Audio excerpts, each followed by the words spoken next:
भाई ये है आईएएस रिंकू सिंह। 7 गोलियां लगी थी, आंख की रोशनी चली गई, जबड़ा खत्म हो गया। क्यों?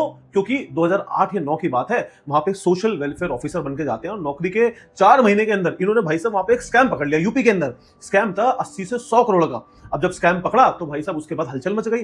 बैडमिंटन खेल रहे थे बेचारे, इतने में लोग आते हैं, गोलियां बरसाते हैं। 7 गोली बरसाई, आंखें भी गई, जबड़ा भी गया, हॉस्पिटल में रहे। और जब वापस आए तो भाई साहब 2017-18 के आसपास इनको वहां से सस्पेंड कर दिया गया। अब जब सस्पेंड हो गए तो उन्होंने बोला यार क्या किया जाए, तो बच्चों को पढ़ाना शुरू कर दिया, बच्चों को यूपीएससी की कोचिंग। जब बच्चों को पढ़ाते पढ़ाते बच्चों ने बोला कि सर आप इतने अच्छे हो, आप एग्जाम दो ना।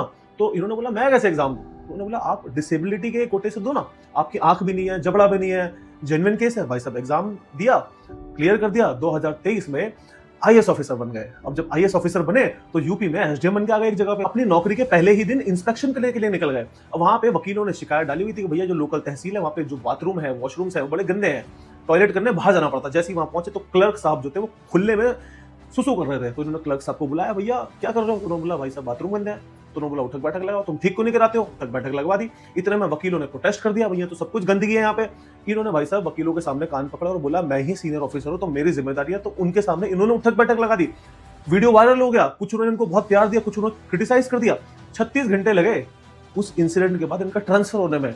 सरकार, यूपी की सरकार ने इनका ट्रांसफर करवा दिया भाई, और ट्रांसफर करवा के इनको लखनऊ के रेवेन्यू डिपार्टमेंट में भेज दिया। अब वहां पे कुछ महीने काम किया, अब ये बोलते हैं भाई अभी इन्होंने रिजाइन कर दिया वहां से। क्यों? ये कहते हैं कि यार वहां पे काम होता नहीं है, फ्री की सैलरी आ रही है। बोल रहे हैं जहाँ पे काम नहीं वहां पे सैलरी नहीं, तो इन्होंने रिजाइन डाल दिया।